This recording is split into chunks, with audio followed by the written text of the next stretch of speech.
Hoje a gente tem um tema muito legal. A gente vai falar, daqui a pouco é uma surpresa, é um tema bom para relaxar um pouco, para vocês aprenderem coisas fora da dieta. Mas eu vou só adiantar um assunto importante que está acontecendo muito, não tem nada a ver com a dieta da Adão e Eva, mas a importância da dieta da Adão e Eva em relação à saúde. Né? Muita gente fica vendo todas as dietas na televisão, suco verde, suco disso, suco daquilo, vamos comer e tomar caldo de berinjela todo dia, tem mil coisas que algumas até funcionam. Né? O problema é que se vocês, quem assistiu a aula dos rins, né, no Clube do Assinante, toda vez que eu tomo um suco verde, que tem um monte de couve e um monte de berinjela, um monte de qualquer outra coisa, o que acontece? Eu estou tomando um drink com uma carga muito alta daquele alimento. Então, qual é o problema de quando eu faço um drink ou uma coisa concentrada de um produto só, ou de um tipo de produto só? Né? Por exemplo, o tal do suco verde ou suco de berinjela e tal.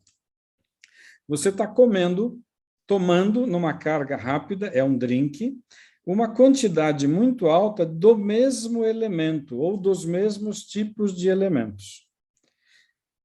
E o que o rim tem que fazer? O rim tem uma carga muito grande de um mesmo produto. Então, se eu fizer um suco de fruta, um suco de melancia, um copão, eu vou ter muita melancia. O estômago vai reclamar, o rim vai reclamar. Se eu faço uma refeição balanceada com verduras, legumes, vegetais, uma proteína animal e uma fruta, eu tenho um pouquinho de cada elemento, o que me dá um equilíbrio, um tempero na alimentação muito mais correta, muito mais equilibrada.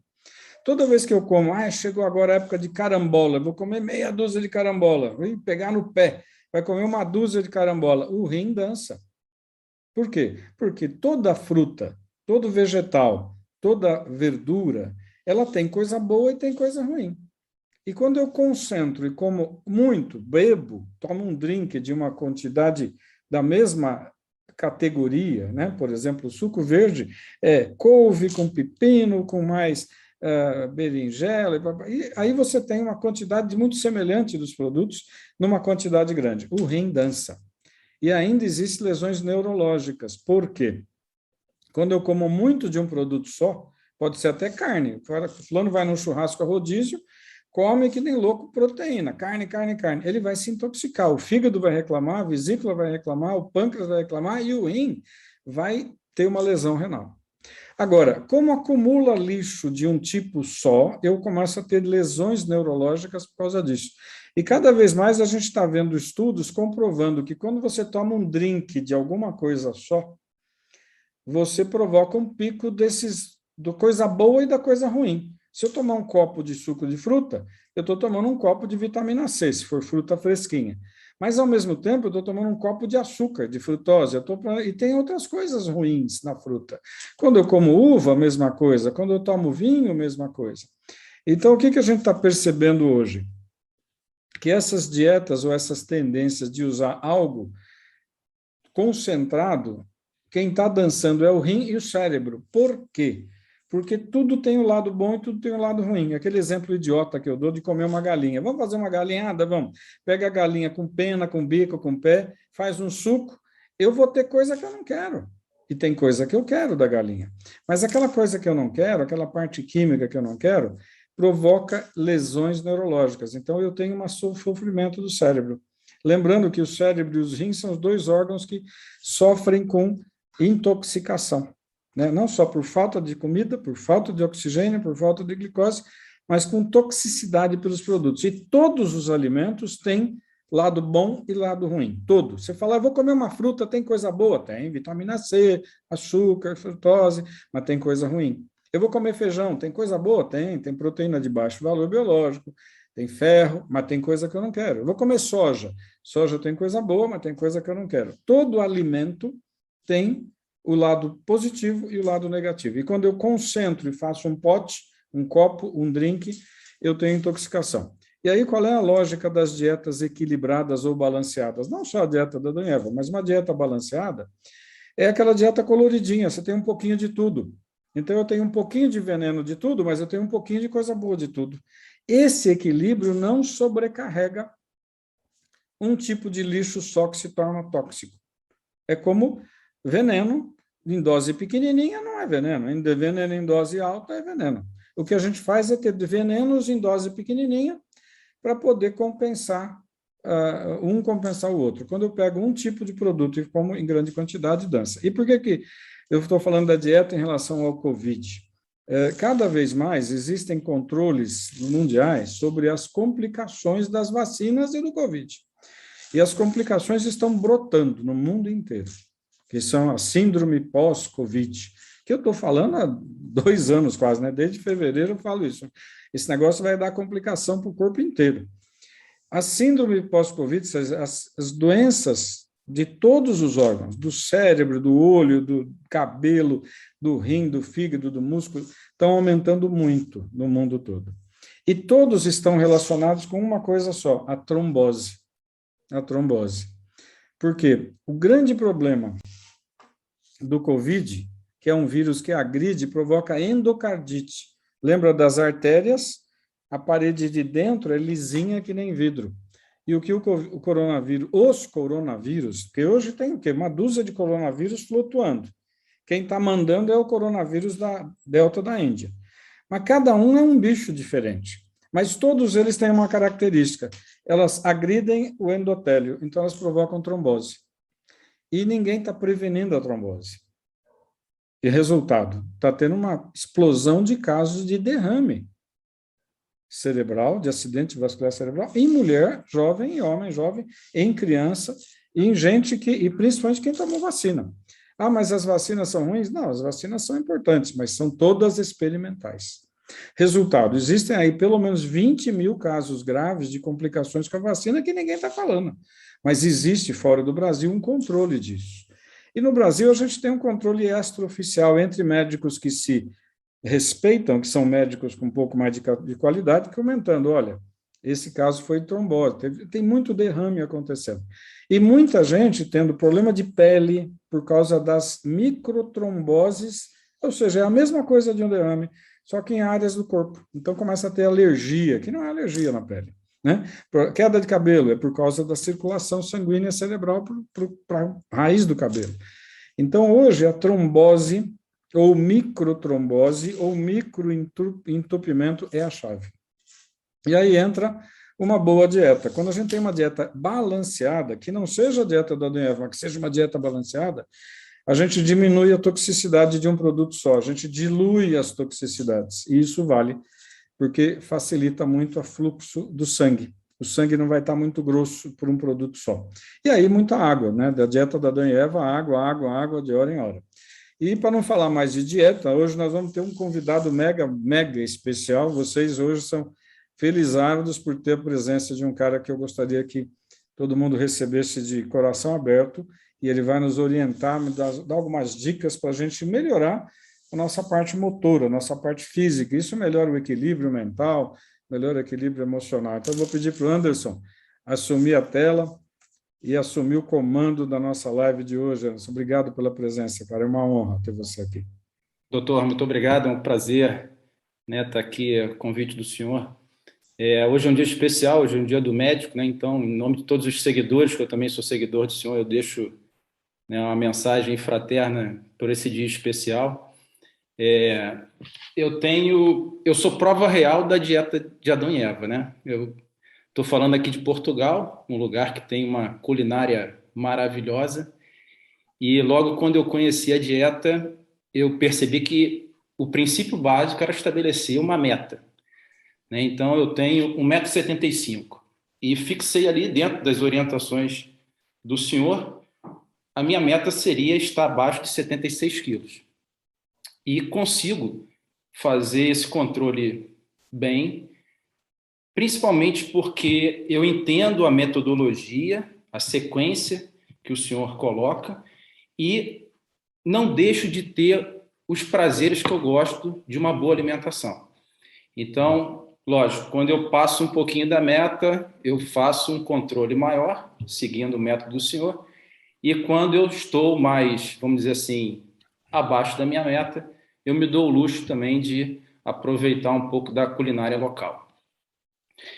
É um grande prazer estar aqui. Eu tenho acompanhado todas as aulas aqui do Dieta de Adão e Eva. E quando eu recebi esse convite, na verdade, eu inicialmente pensei, eu vou trazer várias pesquisas na área de educação física, né, que ajudam no atividade física relacionada com controle de hipertensão, atividade física relacionada com redução de colesterol, atividade física recomendada para fibromialgia, osteopenia. Mas depois eu percebi que eu poderia talvez passar uma mensagem que fosse de uma maior aplicabilidade para todos que estão aqui. Então, eu mudei um pouquinho a minha intenção inicial, que seria, né, colocar pesquisas mostrando os benefícios da atividade física, e resolvi trazer um pouco mais o lado prático. Dona Maria Lúcia, a senhora me ajudou nessa decisão, porque na primeira aula que o doutor apresentou, né, como seria a condução do curso, ele fez toda a apresentação por slide, mostrando imagens, e quando ele terminou, ele abriu para as perguntas. E a senhora foi a primeira a pedir a palavra, e a senhora, de forma muito sábia, a senhora falou: doutor, eu entendi tudo que o senhor falou. O que nós precisamos agora é colocar em prática. E talvez essa seja a maior diferença das pessoas que estão aqui. Quantos de nós vamos conseguir colocar todo esse conteúdo apresentado em prática? Né? E eu tenho percebido isso, né? Até mesmo depois da aula da Ruth, todo mundo veio já com novos visuais, né? Todas meninas já bem mais bonitas. Então, eu quero agora fazer um pouquinho da minha contribuição dentro da área da atividade física. Eu vou falar de forma muito rápida. Obrigado, Maria Lúcia. Você está conseguindo colocar tudo em prática, como você falou na sua primeira aula? Estou tentando. Muito bom. Estou tentando. E o caminho é esse. Estou focada nisso, né? Sim. E, assim, estou olhando muito a minha alimentação, entendeu? Eu levo marmita, faço sempre meus legumes, minhas saladas, levo sempre salada, uma vasilhinha de salada para o trabalho. Eu estou tentando e eu acho que estou conseguindo. Eu não sou de emagrecer muito de uma vez, muita quantidade. Eu sou de emagrecer aos poucos. E eu estou sentindo que já perdi aí uns 3 quilinhos. Parabéns, porque você está usando todo esse conhecimento, né? Você está aplicando esse conhecimento e está começando a ver resultados. Eu tenho certeza que a sua área é a área de saúde, a área de enfermagem, né? Eu tenho certeza que você também vai conseguir trazer grande parte desse conhecimento dentro do seu atendimento, como dentro da área de enfermagem. Parabéns. Obrigado aí pela contribuição. Dando continuidade, eu vou falar rápido da minha trajetória profissional, mais para vocês terem um pouquinho assim, de noção de algumas áreas que eu estudei, que eu tive a oportunidade de estudar, e talvez isso, na hora do debate, fique até mais rico, porque vocês vão poder utilizar mais essa trajetória para a gente trocar informações na fase do debate. Eu vou falar um pouquinho do meu currículo, né? A minha primeira formação não foi educação física, minha primeira formação foi dentro da Marinha. Eu sou atualmente oficial da reserva, me aposentei em 2018, fiquei 32 anos na Marinha. Depois da minha aposentadoria, que eu tomei a decisão aqui de vir para Portugal. Eu coloquei essa foto aqui proposital, porque depois nós vamos, durante a apresentação, até fazer algumas passagens por essa foto. Isso aqui é um navio do tipo fragata, né, da Marinha Brasileira, que após a formação na Escola Naval, existe uma viagem de instrução, que é a parte prática, e essa viagem tem duração de 6 meses. Depois eu vou voltar essa imagem e vocês vão melhor compreender o motivo dela ter entrado aqui inicialmente. Em 2006, eu comecei minha universidade na área de educação física, estudei na UFRJ, Fundão, aqui no Rio de Janeiro, na Ilha do Governador. Tinha uma paixão pela atividade física e, mesmo conciliando com a minha atividade profissional principal, que era a Marinha, eu consegui estudar à noite. Após o trabalho, eu ia para a faculdade tive a felicidade de ter um grande apoio da minha família, porque meus filhos, eu tenho filhos gêmeos, eles nasceram no período dessa formação universitária, mas tive todo um apoio para conseguir concluir. E logo depois que eu concluí a parte de graduação básica, os 4 anos de educação física, eu quis entrar em algumas especializações. A primeira especialização que eu fiz foi treinamento desportivo, porque eu gostava muito da parte de fisiologia do exercício e queria realmente aplicar aqueles conhecimentos em um plano de treino. E aqui que eu vou tentar também ajudar um pouquinho vocês de como a gente pode fazer um plano de treino, quais são as valências necessárias para a gente, principalmente, ter continuidade nesse plano, porque muitos começam, mas logo depois tem uma parada, tem uma interrupção por motivo diverso, e aqui que eu vou deixar algumas informações na tentativa da gente ter um prolongamento, uma continuidade de todos esses benefícios que nós já sabemos aqui.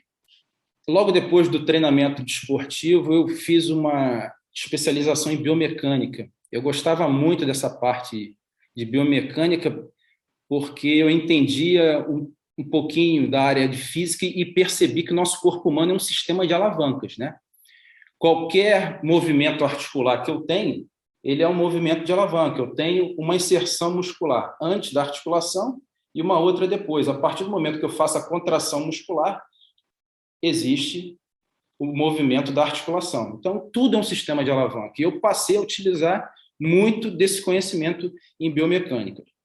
Logo que eu terminei essa especialização, infelizmente, meu pai teve um derrame e durante o atendimento hospitalar dele, ele teve uma boa recuperação, foi fazer fisioterapia, eu acompanhava ele na fisioterapia e eu verifiquei como foi o desenvolvimento dele. Ele teve paralisação parcial do lado esquerdo, né, parte de membros superiores, membros inferiores, e na fisioterapia eu vi uma boa recuperação dele.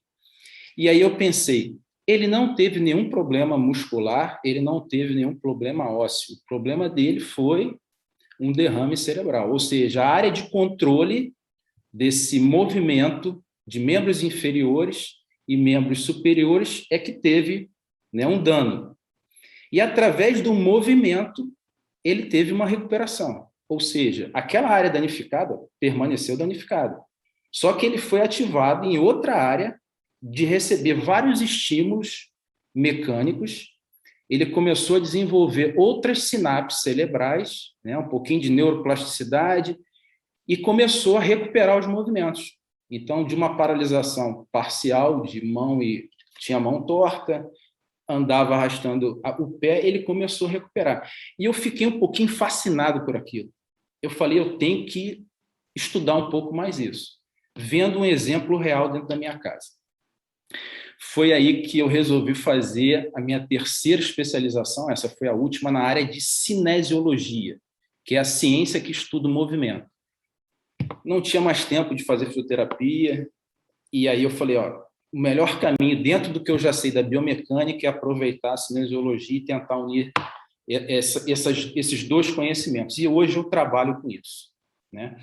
Logo depois dessa especialização, por sorte, começou a ter uma convergência da minha atividade profissional na Marinha com a atividade profissional da educação física. E isso surgiu porque, em 2012, o Rio de Janeiro foi selecionado para ser a sede dos Jogos Olímpicos de 2016. E nós éramos o 47º país no ranking de medalhas. E seria uma vergonha sediar umas Olimpíadas com essa colocação, em 47º lugar. Então, teve um pedido da Casa Civil, onde existiria a união de alguns ministérios para poder tentar elevar o Brasil no quadro de medalhas. E a meta do COB foi ficar entre os 10 primeiros. Uma meta extremamente audaz, porque em 4 anos você sair de 47º e chegar entre os 10 primeiros, teria que ter sido um trabalho assim, de muita estrutura. E eu entrei na Marinha dentro desse programa. Era um programa de alto rendimento das Forças Armadas, onde nós identificávamos potenciais atletas e convidávamos eles para eles irem para uma estrutura militar. Eles teriam apoio das Forças Armadas, da Marinha, do Exército ou Aeronáutica para poder regularizar o treinamento dele, eu vou falar isso aqui, ajustar o plano de treino dele e poder ter um melhor desempenho individual nas Olimpíadas, que ia gerar o melhor desempenho coletivo para o aumento do quadro de medalhas. E nós começamos esse programa. Um dos atletas desse programa é o Robson Conceição. O Robson Conceição era um ajudante de pedreiro em 2012, no sertão da Bahia. Quando nós identificamos ele era jovem, ou seja, a maturação dele, ele poderia receber ainda muita estrutura de treinamento até chegar no ápice físico dele. E ali a gente começou a fazer o treinamento dele voltado para ele se tornar um campeão olímpico. Ele foi medalha de ouro nos Jogos Olímpicos, porque ele conciliou uma técnica específica de treino, que ele já tinha um dom nato, mas ele conciliou com uma alimentação adequada e um repouso adequado. O ciclo de treinamento dele foi ajustado. Se ele continuasse na rotina que ele tinha de ajudante de pedreiro, ele nunca chegaria a esse ápice que subiu no pódio como medalhista de ouro. Então, isso teve vários exemplos, né? Foi um programa sério que identificava realmente atletas, muito deles de origem humilde, mas que tinham um potencial de crescimento muito grande. Resumindo, o Brasil foi 12º no quadro de medalhas, fruto desse esforço coletivo que teve principalmente o Ministério da Defesa e o Ministério do Esporte, nessa conjunção aí de esforços. E aí eu tive o prazer de participar de umas Olimpíadas, não diretamente, não era atleta, não era técnico, mas por trabalhar com esses atletas e acompanhar todo esse desenvolvimento de treinamento, eu me senti realizado nessa participação das Olimpíadas. Logo quando terminou as Olimpíadas do Rio, surgiu algumas vagas para trabalhar no Comitê Olímpico Internacional. E uma das vagas que não era que ninguém queria ocupar, mas poucos candidatos para o processo seletivo, era a vaga de antidoping. E as minhas 3 especialidades não tinham nada a ver com antidoping. Porque o antidoping ele é muito estudo na área bioquímica. Na época, a WADA, que é a Agência Internacional de Controle de Dopagem, ela estava aplicando uma nova metodologia de detecção de doping, que era o passaporte biológico. O passaporte biológico nada mais é do que não era mais interessante saber a substância dentro do corpo do atleta, porque a janela de detecção era muito pequena.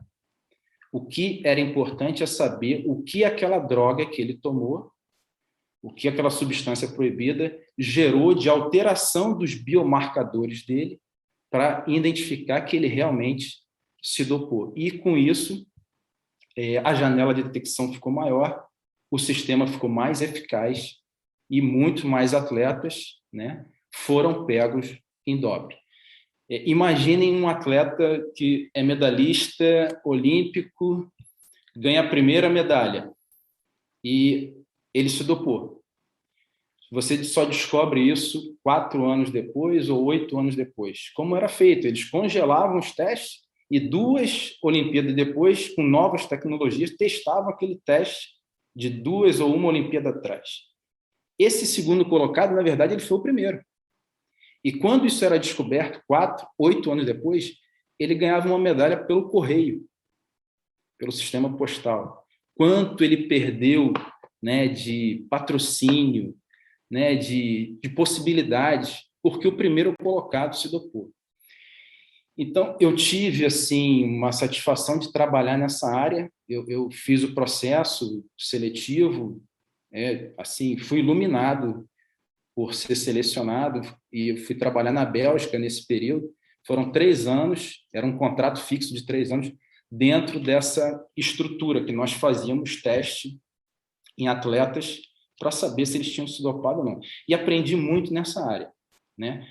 Por exemplo, eu vou poder falar um pouquinho para vocês, que é sempre pergunta na parte de suplementação. Eu aprendi muito nessa questão de suplementação, porque muitos suplementos, muitos atletas que eram pegos em doping, alegavam que não tinham se dopado ou que o doping era oriundo de uma substância que ele tomou, mas sem a intenção de dopagem.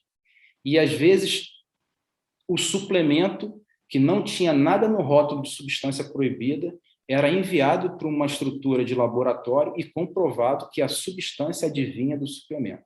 Então, quantas coisas que não estão naqueles rótulos existem ali naqueles suplementos, e nós vamos depois falar um pouquinho mais disso aqui.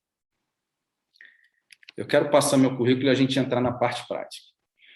Hoje, atualmente, a minha atividade está toda ligada à cinesiologia, e depois eu vou mostrar para vocês. Aqui eu dou uma aula de capoeira para criança na escola aqui em Portugal. Na verdade, isso não é capoeira, isso é desenvolvimento motor. As crianças hoje em dia não têm infância, infelizmente, não brincam, não correm, não pulam, não arranham o joelho, não machucam o cotovelo, vivem nos jogos eletrônicos, né? Vocês têm filhos, netos, eu sou avô também, e eu sei que é difícil. Então, quando a gente pega uma ferramenta que é a capoeira, mas por trás dela traz motricidade, desenvolvimento motor, é uma coisa fascinante para a criança, porque a criança hoje em dia ela não tem equilíbrio, ela não tem coordenação motora. Parece incrível, mas não é.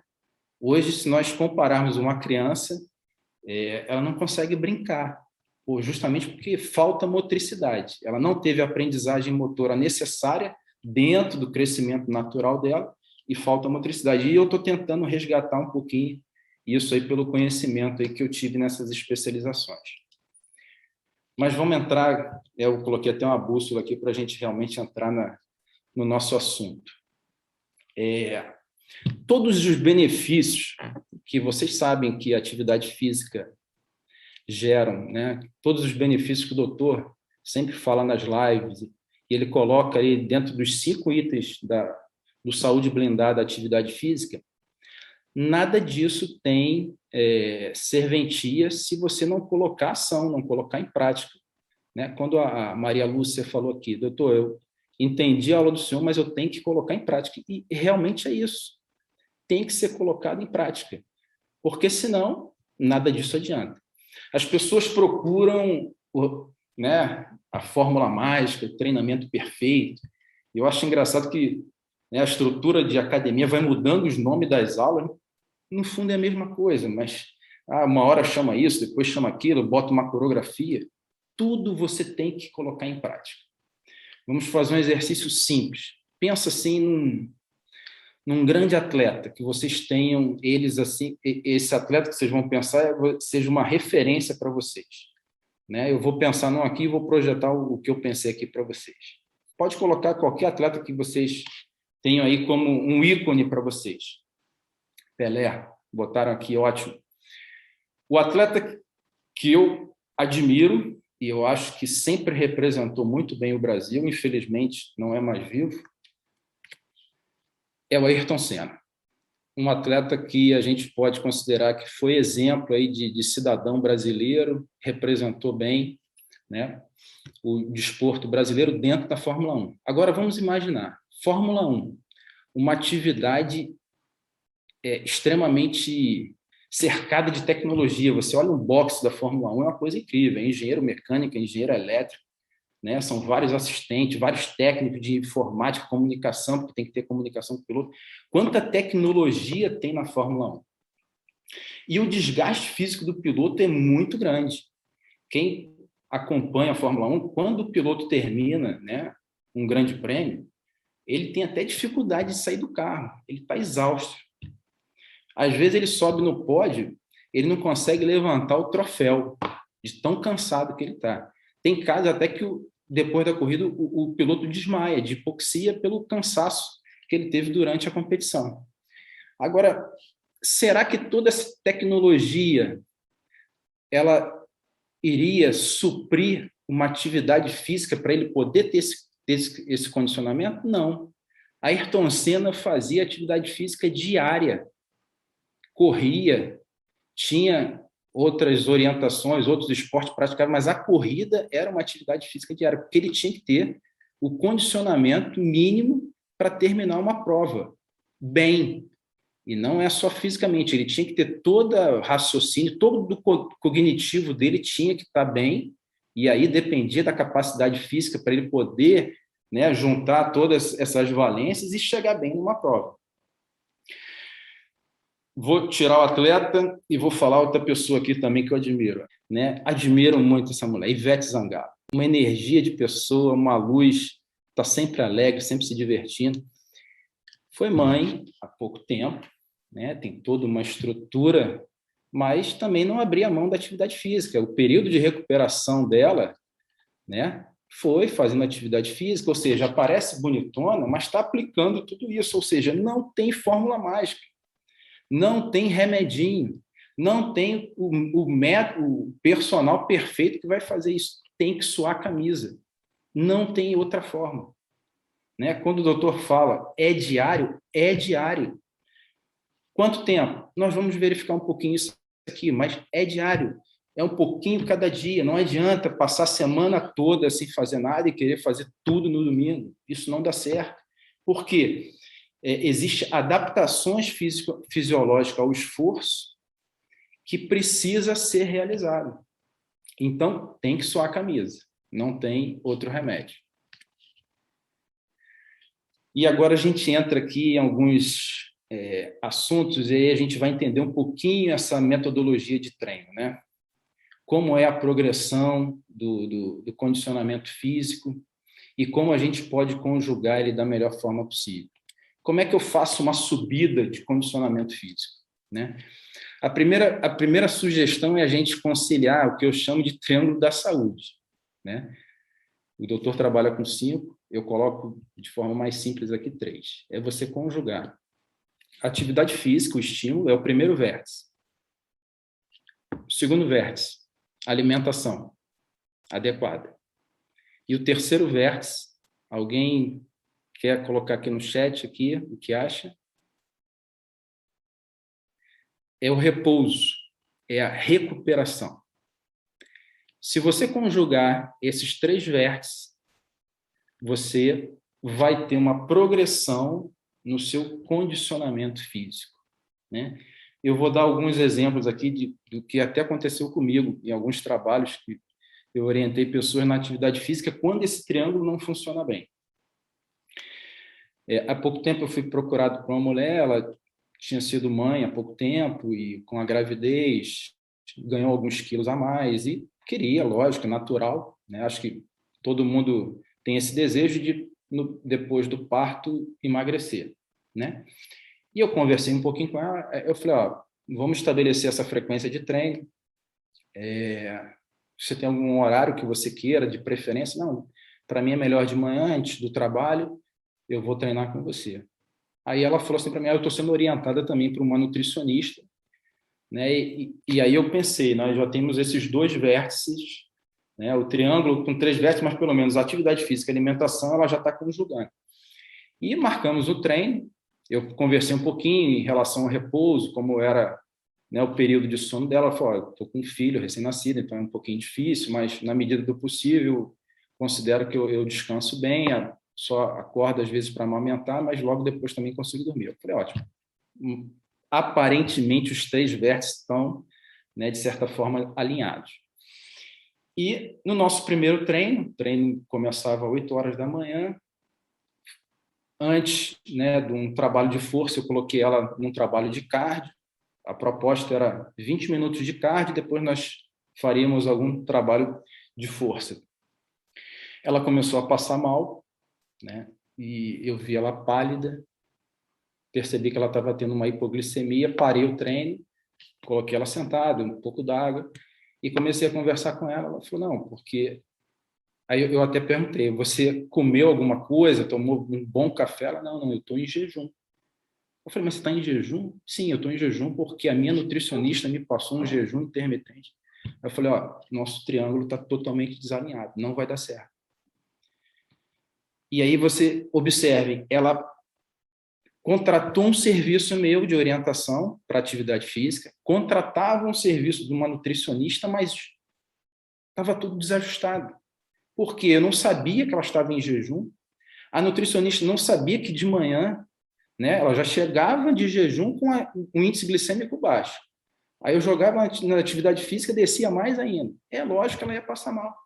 Então a gente teve que chegar a um ponto, ó, ou você para de fazer o jejum intermitente, conversa com o nutricionista, ou a gente vai ter que parar, porque senão a gente não vai conseguir dar continuidade a nenhum treino. Esse foi um exemplo. Vamos ao segundo, que o triângulo estava todo alterado. Uma mãe me procurou e falou, ó, quero que meu filho treine. Eu falei, qual a idade do seu filho? Ah, ele tem 22 anos. É aquela história, o jovem, né, por 22 anos, eu acho que o homem já tinha que vir falar comigo, mas a mãe, preocupada, no que é o melhor para o filho, eu queria que meu filho treinasse com você. Eu falei, tudo bem, vamos começar quando? Ah, vamos começar daqui a 2 dias. Eu não consegui falar com o garoto. Peguei o telefone e não consegui falar com ele. Mas a mãe marcou o treino para começar às 8 horas da manhã, numa quarta-feira, numa sexta-feira. Quando eu vi o garoto chegando, eu percebi que ele chegou de uma noitada, né? Ou seja, entrou na academia, direto da onde ele tinha vindo à noite, ou seja, o vértice do triângulo, do repouso, do descanso, para poder fazer uma boa atividade física, já tinha quebrado. Antes de começar o treino, ele pegou uma lata de energético, abriu e tomou na minha frente. Falou assim, estou pronto para treinar. Eu falei, não, você está pronto para treinar, eu que não estou pronto para te dar o treino. Porque o energético ele tem uma substância chamada taurina. Todo energético tem essa substância. E foi durante ali o período que eu passei, né, nesse trabalho do antidoping que eu aprendi isso. Então, ele faz acelerar o batimento cardíaco. Aí você vê, ele já não dormiu, tomou taurina, né, o energético para poder receber um estimulante para poder aguentar a carga de treino, e eu jogo ele numa atividade, essa frequência cardíaca ia subir, ele pode ter um mal súbito ali na minha frente, para o treino. Então, o que eu quero mostrar para vocês? Quando esse triângulo não está ajustado, não tem como ter bom rendimento. E a alimentação entra nesse vértice, o repouso entra, o dormir bem. Quantos de nós dormimos bem? Vamos fazer essa pergunta.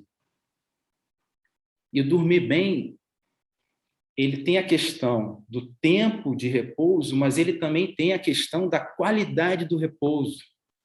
É aquele momento que eu durmo, a minha frequência cardíaca vai o mais baixo possível. É como se eu desligasse todos os sensores. Eu não estou vendo, não estou escutando.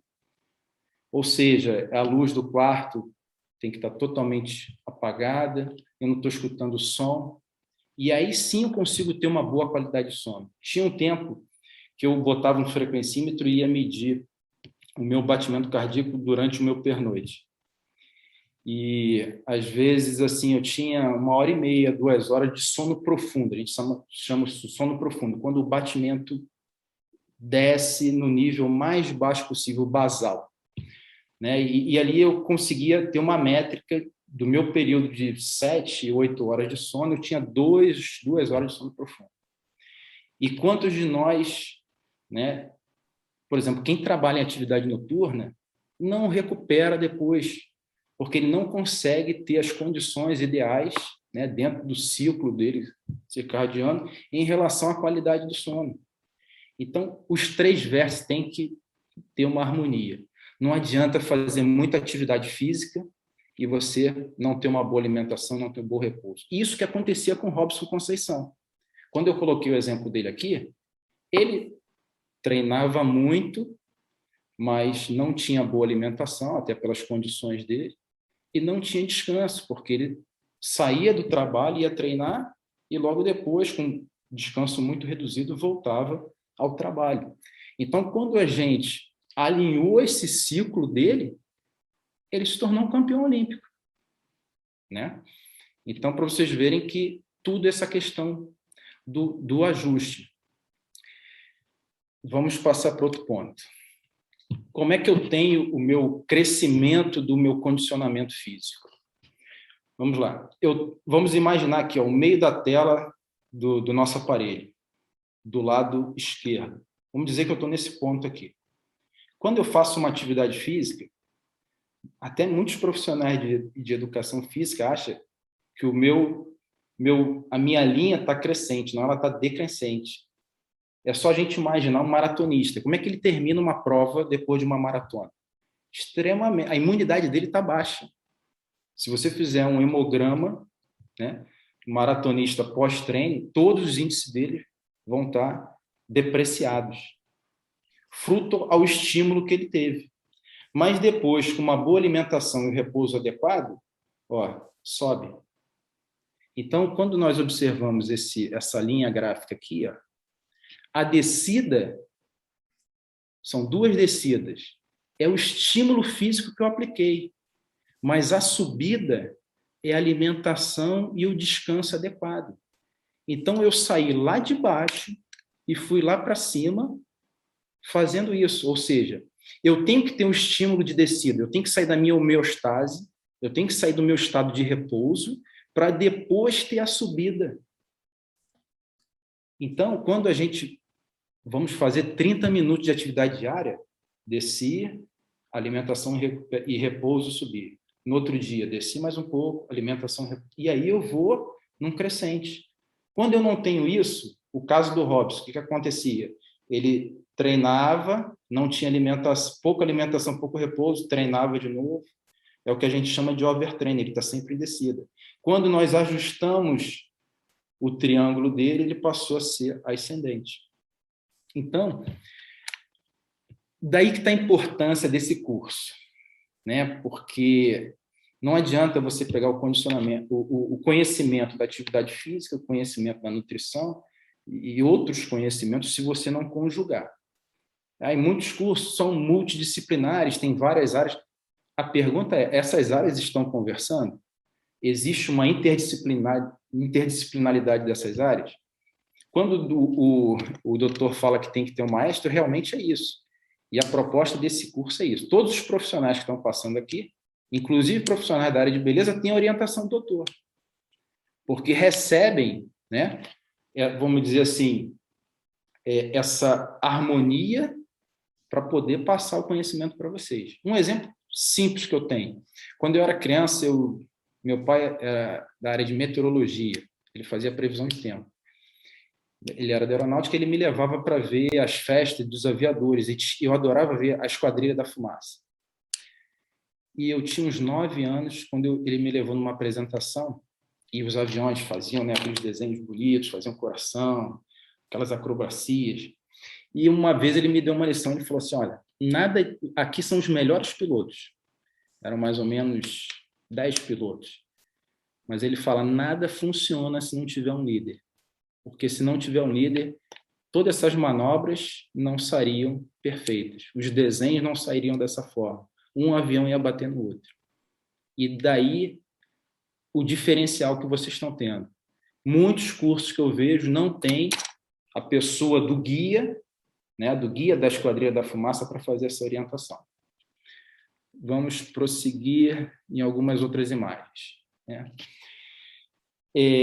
Muita gente coloca, mas eu tive um passado, antes eu fazia muita atividade física. Não é uma conta bancária que você bota o dinheiro lá e quando você precisa, por uma necessidade, vamos dizer assim, até médica, você pega esse condicionamento e vai usar. Não. Você fez atividade, você teve o ganho. Parou de fazer, ele desce. Ou seja, você recebeu o estímulo e teve a subida ascendente. Mas se você parou de fazer o estímulo, você começa a ter uma descida. Então, quantos de nós, né, conhecemos atletas, pessoas que tiveram um histórico, vamos dizer assim, muito intenso de atividade física, mas depois pararam e totalmente adquiriram sobrepeso, ficaram gordas, obesas, porque pararam. uma imagem simples, característica essa aqui. Eu não estou criticando, mas estou colocando uma pessoa que participava de um esporte que era extremamente exigente, o biotipo tinha que ser magro, e depois de um tempo parou, ou seja, o triângulo dela foi desajustado por completo. E aí pega sobrepeso, ganha, engorda, justamente porque não tem mais o triângulo em harmonia. Eu separei alguns assuntos aqui, né, que surgem muitas perguntas, né, para quem é da área de educação física, eu falo também pelos meus colegas também, e eu vou colocar aqui para vocês. Personal training. O modelo de personal training no Brasil, aqui em Portugal, todos os lugares que eu conheço, é falho. Eu vou falar por quê. A partir do momento que você procura um profissional para ele te orientar em atividade física, você tem que mostrar para ele qual é o seu objetivo e ele ali estabelecer um plano de ação para você atingir aquelas metas, né? Até você chegar ao seu objetivo. O que acontece na prática? Você entra numa academia, matrícula, você é recebido, né, da melhor forma possível para se matricular. Se matriculou. Aí você vai para um salão de musculação. E existe um profissional para tomar conta do salão todo. No geral, é isso. Ele não está dando importância para você, porque você não fechou um plano de personal com ele. Então, na verdade, ele só vai passar a dar atenção a você se você fechar um plano com ele. Só que, muitas das vezes, né, esse plano é fechado, mas ele não sabe o seu objetivo, ele não estabeleceu metas e ele não está trabalhando para que esse objetivo seja alcançado. Porque, no final, ele quer prolongar essa linha de assistência de personal o maior tempo possível. Rentabilidade. E aí não dá certo. Não dá certo para o cliente que não chega ao objetivo dele e não dá certo para o profissional, porque o cliente, quando sabe que o objetivo dele não está sendo alcançado, dispensa o profissional. Então, a falha está na estrutura. As academias deveriam ter uma outra metodologia. Ou seja, você começa um plano personalizado, você tem que ter início, meio e fim. E o fim, ele tem que ter, né? Lógico, você não pode calcular de forma exata essa linha do tempo, porque depende do esforço do cliente, depende de vários fatores. Mas você tem que ter ali um intervalo, não, pode ser uma semana antes, um mês depois, mas não pode ser. As pessoas começam um plano de personal não sabendo o objetivo, não sabendo quando termina, quais são as metas, e isso não dá certo. Para ambos os lados, não dá certo para o cliente, não dá certo para o profissional. Então, se alguém for pensar em fechar alguma coisa, é válido? É válido. Se pegar um profissional que oriente, né, que conheça de forma clara os seus objetivos, estabeleça um plano de ação e tenha meta, ótimo. Mas se não tiver isso, não vai dar certo. Se o profissional quiser prolongar essa linha, para ele ficar recebendo mais tempo, ele nunca vai chegar ao seu objetivo. Certo ou errado aí que eu estou colocando? Podem ficar à vontade aí para conversar e depois a gente vai conseguir, na fase final, falar mais a respeito, né? Vamos entrar um pouquinho na área da biomecânica, que foi uma das especializações. Eu adoro de paixão estudar isso, e o doutor falou, né, numa das aulas aqui do dieta a respeito de toda essa estrutura óssea e muscular, né? Vamos analisar essa imagem. Observem que eu tenho, de baixo para cima, um ponto de estabilidade, que é a superfície do meu pé. Depois eu tenho uma estrutura articular de mobilidade, que é o nosso tornozelo. Se nós pegarmos assim, a pontinha do pé, a maioria dos senhores e senhoras estão sentados. Bota a pontinha do pé assim, ó, e roda ele. Ó. Quantos movimentos você consegue fazer com o tornozelo? Você consegue fazer supinação, pronação, flexão plantar, dorsiflexão, círculos para um lado, para o outro, extremamente móvel. Aí você sobe para o joelho. O joelho só tem 2 movimentos, flexão e extensão. A gente chama até de articulação tipo dobradiça. Aí depois ou seja, ele é estável, estabilidade. Aí depois você sobe para o quadril, que é altamente móvel. Né? Você tem adução, abdução, flexão, pode fazer movimentos circulares, abdução horizontal. no mínimo 6 movimentos fora as circulações, extremamente móvel. Então, você vê que a estrutura do corpo humano é assim, ó, estabilidade, mobilidade, mobilidade, e vai de cima para baixo. Nós temos 2 cinturas, a cintura escapular, onde a principal articulação é o ombro, e a cintura pélvica. Quando eu não tenho mobilidade de ombros, cintura escapular, eu sobrecarrego a minha cervical. Porque todo movimento que deveria ter amplitude, eu passo a fazer compensações com a cervical. E a mesma coisa a lombar. Quando eu não tenho mobilidade no meu quadril, eu sobrecarrego a minha lombar. E hoje a gente vive problemas diferentes. Se nós pegarmos nossa geração, né, eu já tenho 50 anos, eu vou me incluir, e a geração dos nossos pais, dos nossos avós, a grande maioria de problemas era na estrutura lombar, porque pegava muito peso, não tinha esses maquinários, essas facilidades, né, para carregar peso, levantar carga. Então, não fazia a correta flexão do joelho, pegava o peso de baixo para cima, sobrecarregando a lombar. Essa é uma geração mais antiga. A nova geração, o problema é cervical. Quantos jovens têm dores cervicais? Por quê? Deixamos de ter a nossa referência, uma linha do horizonte, e passamos a ter uma linha para baixo, seja nos nossos aparelhos, seja em computador. Então, eu começo a fazer uma adução dos ombros e projetar minha cabeça para frente. E aqui eu passo a fazer um momento de força na área da cervical. Se eu colocar minha cabeça no eixo da minha coluna, a cabeça, em média, ela tem 4,5 kg a 5 kg. Mas se eu coloco aqui, ó, se eu fecho os ombros, faço a adução dos ombros e coloco minha cabeça para frente, principalmente usando os aparelhos, né, de tecnologia, eu faço um momento de força equivalente à minha cabeça ter 23 quilos. Então, olha como é que muda quando eu alinho a cabeça no eixo da minha coluna e quando eu projeto para frente. Né? Então, esse tipo de estudo, eu sou fascinado, eu gosto muito de orientar as pessoas nesse sentido, trabalho atualmente com correção postural, justamente porque desse conhecimento que eu fui conjugando da biomecânica com a cinesiologia. E isso tudo eu trouxe naquela viagem que eu mostrei para vocês, né?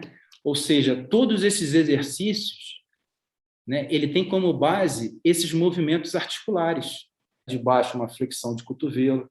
Ou seja, não precisa de aparelho, não precisa de muita tecnologia. Nós tínhamos, na nossa época escolar, um instrumento maravilhoso chamado espaldar.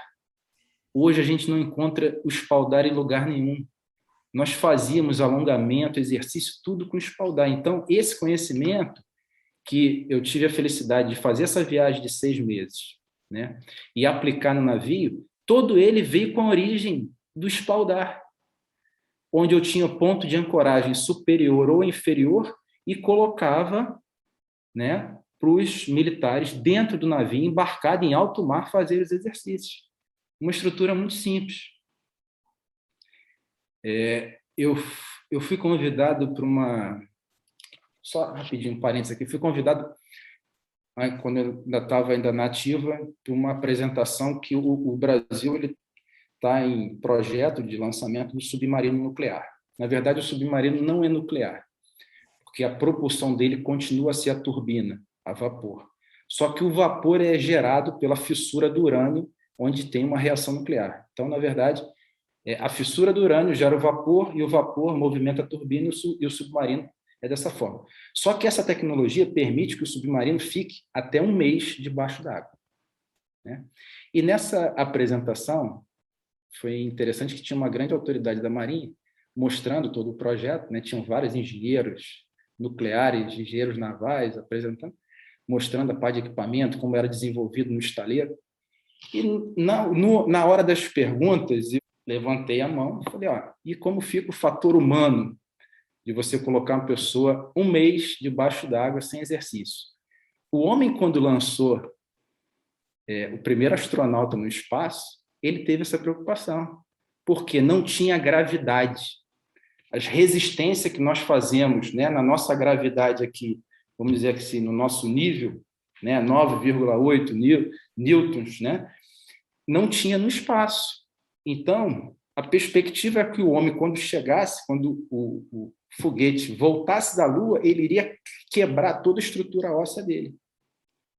Interessante isso. Então, o astronauta ele passou a ter todo um preparo, inclusive fazer exercícios resistivos dentro do lançamento, dentro do período que ele ficava em órbita, para poder voltar em Terra e continuar como nós.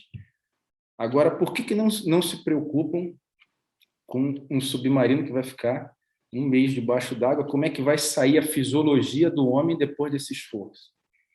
Resumindo, logo depois da apresentação, me chamarem e depois queriam que eu participasse de um grupo de estudo como foi essa prática no navio para adaptar o esforço dentro do submarino. Só que o submarino ele é muito mais limitado que o navio.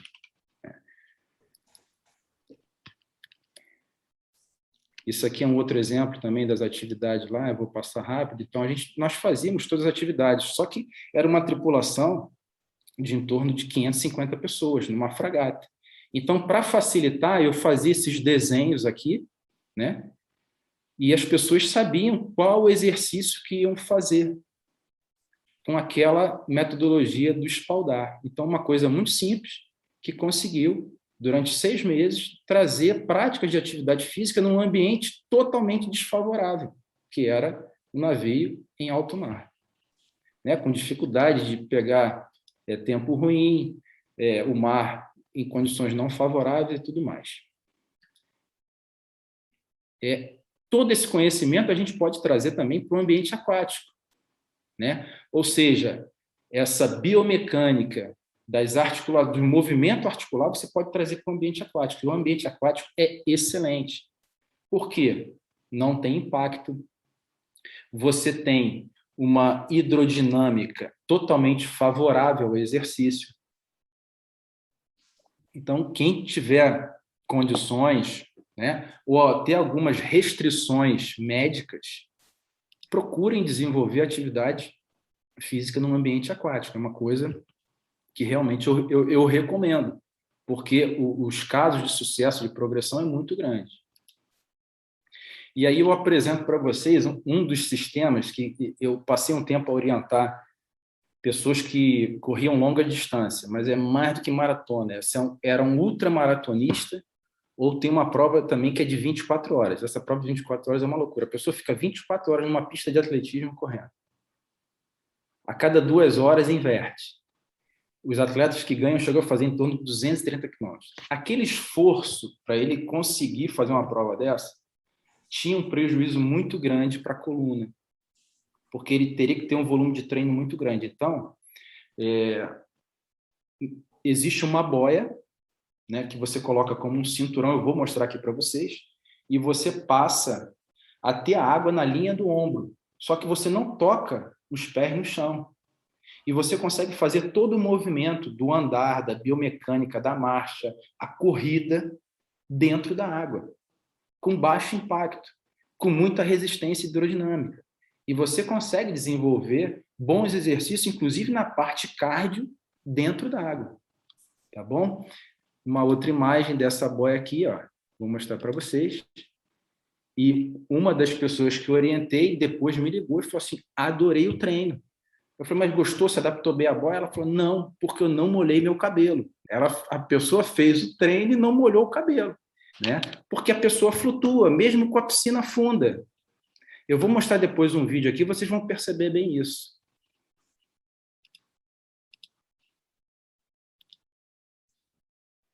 Tenham em mente que vocês têm um grande privilégio, né, de ter profissionais convidados, que são selecionados pelo Dr. Carlos Machado, onde ele orienta todo mundo para poder chegar num ponto comum, ao objetivo de vocês.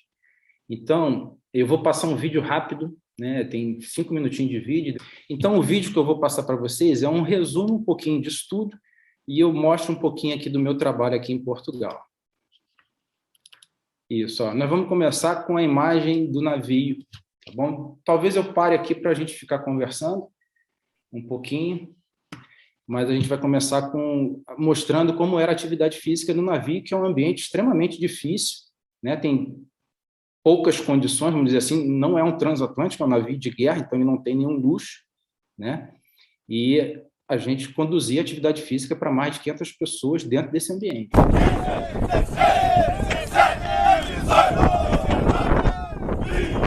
Pode observar que o mar, né, tá aquele jogo natural, o mar estava até bom nesse dia, mas você vê que ele fica totalmente instável na navio em função das ondas.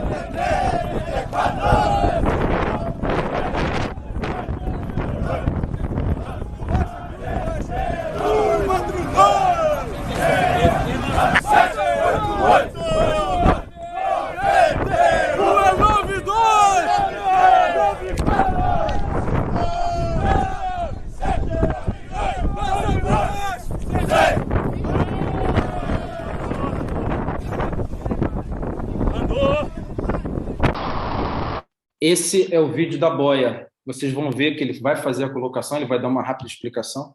Observem o movimento dentro d'água. Ele não toca os pés no chão, consegue flutuar na linha do ombro e ele faz uma inclinação com o corpo que é simulando um treinamento de subida no próprio ambiente aquático. Esse material aqui específico é um colete para você utilizar fazer corrida dentro da água. Com ajuste.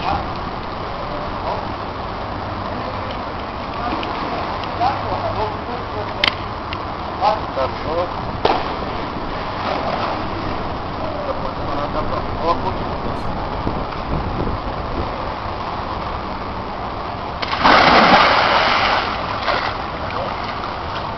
Então, estou flutuando. Ok? Vamos realizar um movimento de corrida. A pequena inclinação do tronco à frente e o movimento de braço.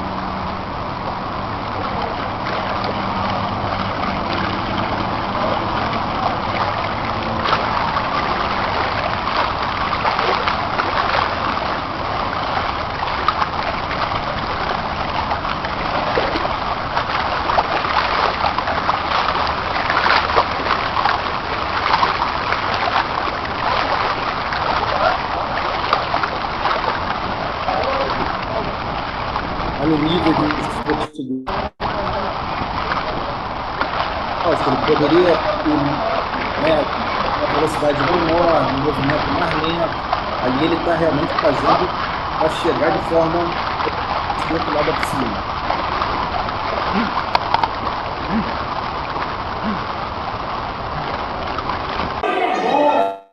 Esse vídeo é o que eu falei um pouquinho ali de ensinar a criança, né? Essa parte de motricidade, desenvolvimento motor, que infelizmente não tem mais, através da ferramenta da capoeira.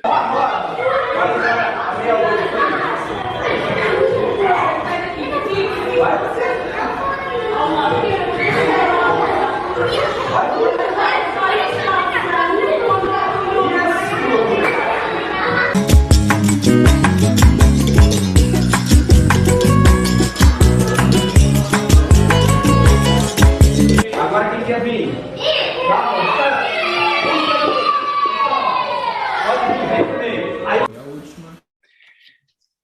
Agora tem mais duas sequências de vídeo. Esse é eu fui procurado por esse jovem e quando eu conversei com ele, eu falei, qual é o seu objetivo? Ele falou, eu gostaria de ter a minha vida funcional normalizada, eu tenho várias restrições, a minha mãe que me dá comida, ele teve uma lesão na vértebra entre a C4 e C5, ficou acho que 6 anos em cama, e depois recuperou os membros inferiores, né? Tinha muita dificuldade respiratória, mas toda a parte da cintura escapular ficou sem massa muscular. Você pode observar que ao lado nós temos um músculo que é o deltoide. Ele praticamente não tem o deltoide. E ele chegou lá na clínica onde eu trabalho, ele não tinha movimento de flexão e extensão de braço, ele só fazia flexão e extensão de cotovelo, mas o movimento do ombro era completamente comprometido. E aí a gente utiliza a cinesiologia para poder, não só ele poder ter a reestruturação muscular, onde ele depende de uma alimentação rica em proteína para poder fazer a síntese proteica e retomar a musculatura dele, como também a parte de mobilidade para poder fazer o desenvolvimento e ele passar a ter uma vida normal. Quando a gente começou a ter um certo, vamos dizer assim, grau de mais intimidade durante o treino, ele falou, eu gostaria muito de me limpar, eu vou ao banheiro e, infelizmente, eu tenho que chamar as pessoas para me limparem. E o que eu mais queria era me limpar. Eu falei, então nosso objetivo é o seguinte, quando você for ao banheiro e conseguir se limpar, nosso treino acabou. Trazendo bem as mãos em direção ao chão.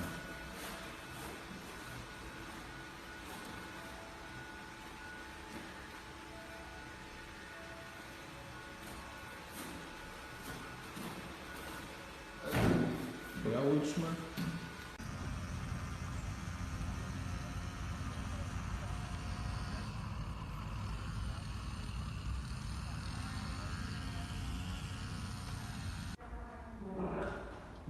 Esse agora é também um aluno que eu tenho. Na verdade, não são meus alunos. Eu que sou aluno deles, né? Eu aprendo com eles.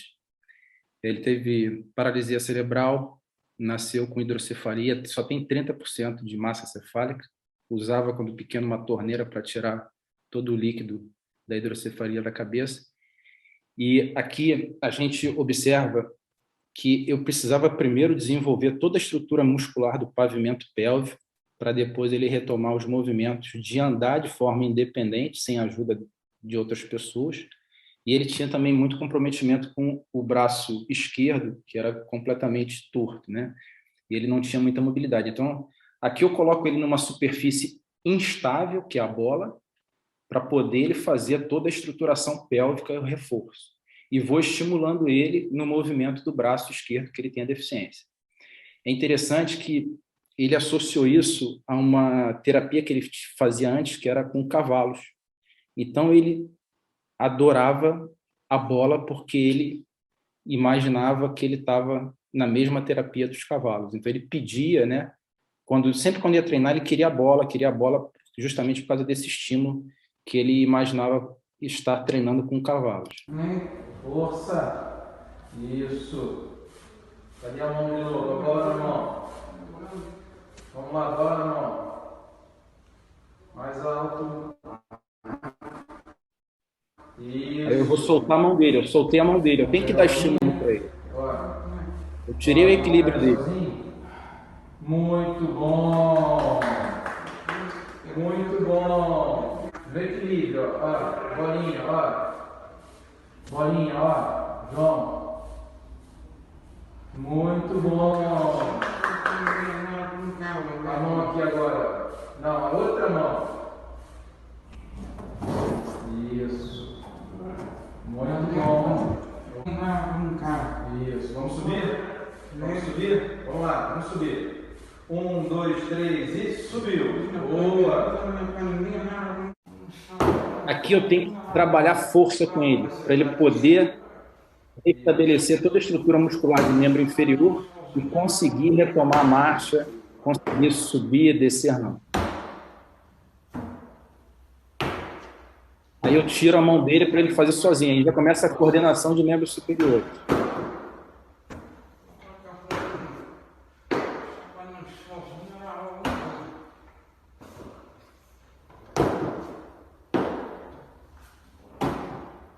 Esse é o momento que ele ajusta a bancada, porque por muito tempo ele não conseguia colocar o pé em cima.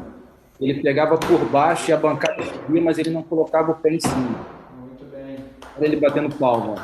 Cadê a palma? Cadê a palma? Tudo isso é estímulo. Muito bom. Um abraço. Cadê o abraço? Vamos lá. Vamos subir a escada. Esse foi o objetivo final. Quando conversei com a mãe dele, ela pediu apoio ao treinamento. Ali a gente estabeleceu o objetivo para terminar o plano de treino, que era ele subir uma escada e descer uma rampa e depois andar sozinho e sentar. Bota a mão. Isso. Vamos devagarzinho. Cadê a mão? Isso.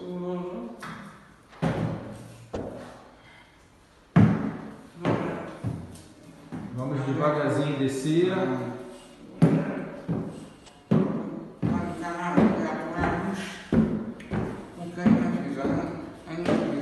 Vamos agora sentar na cadeirinha. Vamos lá sentar na cadeirinha. Sim, sozinho, vamos sentar na cadeirinha, ó. Não, na cadeirinha. Vamos lá, sozinho na cadeirinha. Isso. Isso. Bota o pezinho direito. Nós somos privilegiados, né? Na nossa saúde, na nossa família, no nosso bem-estar. Então, essas pessoas são exemplo de vida para mim. Eu tenho meu horário de treino e cada vez que eu dou aula para eles, eu me fortaleço mais nisso, né? Então, a dica que eu deixo para vocês é: estabeleçam primeiro as suas metas e, a partir do estabelecimento dessas metas, façam ações, né? Foi o que o doutor falou na primeira aula. Sejam soldados, sejam disciplinados, para que aquela meta se torne factível. Não tem remédio, não tem fórmula mágica, tem que suar a camisa. Qualquer esforço físico, né, ele exige você sair do seu estado normal de equilíbrio. Aqui nós estamos aqui na nossa homeostase, está tudo bem. Eu tenho que fazer um esforço físico, eu tenho que ter uma frequência cardíaca maior, eu tenho que ter uma hiperventilação, uma necessidade de oxigênio maior, para poder depois, com a correta alimentação e o correto repouso, eu ter o meu crescimento, a minha curva ascendente. Tá bom? Então, eu agradeço muito a oportunidade. Aqui eu estou recebendo um convite de um amigo, uma pessoa que eu admiro e respeito, e estou aqui com o máximo prazer, onde eu procurei dar o meu melhor aqui nessa apresentação e me coloco à disposição para... Cara, eu só tenho que agora começar a aprender também um pouco, porque realmente, quem não tem metas, e você vê que essa história de personal, eu vou falar da minha experiência rapidamente, antes da gente responder para você, responder para as meninas, mas é exatamente isso. Eu sempre fui muito vagabundo, porque eu trabalhava 90, 100 horas por semana, de 1975, quando eu entrei na Faculdade de Medicina. E, obviamente, chegou uma época que eu engordei, que foi quando eu falei, cara, o que aconteceu? E aí eu resolvi primeiro fazer a dieta. Em 1 mês e meio, 2, eu perdi meus 25 quilos. Aí é que eu fui procurar um personal e, por sorte, eu achei um cara bom. Mas é exatamente isso. Eu falei, olha, eu não pratico nada, não faço nada, eu tinha 50 anos quando eu resolvi cair a ficha, e eu não faço absolutamente nada. Então, eu quero, em 2 meses, estar correndo 10 quilômetros por dia. Ponto. Sim. Acabou. E eu não sabia nem correr, né? Então, imagina. Mas é exatamente isso. Todo dia, 7 horas, todo dia de segunda. Quando ele me falou assim, quantas vezes você quer por semana? Eu falei, cara, todo dia. Eu falei, mas todo dia? Você nunca fez nada? Eu falei, não, todo dia. De segunda a sexta, porque sábado ele não podia. Aí, no domingo, um amigo que é maratonista me carregava para fazer meia maratona. 22, 23 quilômetros. Mas é a história. A gente tem que aprender com as deficiências. E quando a gente fica deficiente de alguma coisa, é que a gente fala, cara, eu perdi uma oportunidade, antes eu podia fazer tudo e eu estava bobeando. Então, vamos lá responder perguntas, mas Anderson, obrigado, cara, parabéns.